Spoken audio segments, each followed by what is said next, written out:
શિવ ભક્તો, વોટ્સઅપમાં એક ભાઈનો મારે મેસેજ આવ્યો અને તેણે કહ્યું કે બાપુ, મને ભગવાન શિવજીનો એવો એક સ્ત્રોત આપો જેના પઠનથી એમ કહેવાય નિત્ય નિત્ય મારા પાપોનો નાશ થઈ જાય અને પુણ્યની પ્રાપ્તિ થાય, મારું જીવન સુખમય થઈ જાય. મારા જીવનમાં ખૂબ દુઃખ છે, ખૂબ દરિદ્રતા છે, હું ખૂબ દુઃખી છું, મને એમ કહેવાય કે ઘરમાં શાંતિ નથી. શિવ ભક્તો, મેં એને વોટ્સઅપમાં સુંદર મેસેજ કર્યો. પહેલાં તો એમ કહેવાય કે દ્વાદશ જ્યોતિર્લિંગનો તેને ફોટો મોકલ્યો અને તેને કહ્યું કે ભાઈ, આજે લિંગ છે, આજે દ્વાદશ જ્યોતિર્લિંગ છે ને, તે ખાલી લિંગ નથી, મહાલિંગ છે.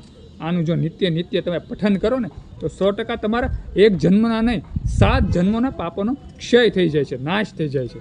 અને નિત્ય નિત્ય એમ કહે કે આપણું જીવન સુખ તરફ ગતિ કરે છે.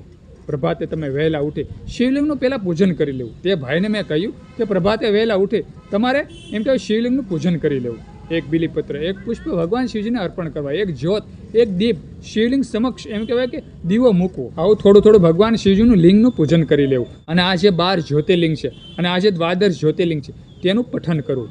સૌરાષ્ટ્ર સોમનાથમ છે, શિશેલે મલ્લિકાર્જુનમ, ઉજ્જનિયા મહાકાલા, ઓમકારે મમલેશ્વરમ, પરલ્યા બેજનાથમ ચ, ડાંકિન્યા ભીમશંકરમ, સેતુબંધેતુ રામેશમ નાગેશમ દ્વારકાવને, વારાણસ્યાતુ વિશ્વેશ્વમ, ત્રંબકમ ગોમતી તટે, હિમાલય તુ કેદારમ, ધુષ્મેશ ચ શિવાલય, ઈતાની જ્યોતિર્લિંગાની સાયવ્રત પઠન્નર સત્વજન્મકૃતમ પાપમ સ્મરણેન વિનશ્યતિ.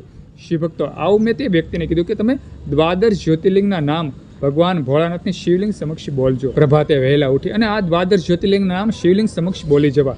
અને સંધ્યાકાળ થાય એમ કહેવાય કે સૂરજ આથમતો હોય ત્યારે ધૂપદીપ આપણે ઘરમાં કરતા જ હોય છે, ત્યારે તે ધૂપદીપના સમયે એમ કહેવાય કે પહેલાં ધૂપદીપ આખા ઘરમાં કરી લેવો. આખા ઘરમાં દરેક ખૂણે એમ કહેવાય કે આપણો ધૂપ પ્રસરી જવો જોઈએ. ભગવાન મહાદેવના નામથી ઓમ નમઃ શિવાયના જાપથી આખા ઘરમાં ધૂપ કરી લેવો. અને ત્યાર પછી એમ કહેવાય કે આપણેથી જેટલું પણ બોલાય તેટલી વખત આપણે દ્વાદશ જ્યોતિર્લિંગના નામનું પઠન કરવું.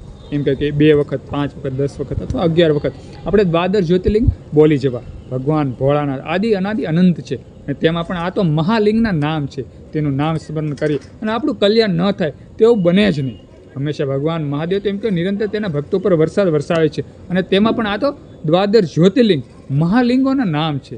એટલે હંમેશા આપણે આ દ્વાદશ જ્યોતિર્લિંગનું નામ તમારે બોલવું અને જેથી કરીને તમારું 100% કલ્યાણ થશે. આવું મેં તેને મેસેજમાં કહ્યું. તો શિવ ભક્તો, તમે પણ જો દુઃખી હોય અથવા સુખી હોય તો પણ તમારે આ દ્વાદશ જ્યોતિર્લિંગના નામ બોલવા જોઈએ અને આપણું અને આપણા પરિવારનું હંમેશા કલ્યાણ કરતું રહેવું જોઈએ. સુંદર એક નાનો એવો મેસેજ હતો તે મેં બીજા ભક્તને દીધો. તમે પણ આ મેસેજ બીજા ભક્તને પહોંચાડજો અને કોમેન્ટમાં હર હર મહાદેવ, ઓમ નમઃ શિવાય લખજો. ભગવાન શિવજીની વાત કરવા બેસીએ તો 1 ભવ હોય કે 1000 ભવ હોય તો પણ ટૂંકા પડે. આજે બસ આટલું જ હું મારી વાણીને વિરામ આપું છું. બધા શિવ ભક્તોને હર હર મહાદેવ અને ઓમ નમઃ શિવાય.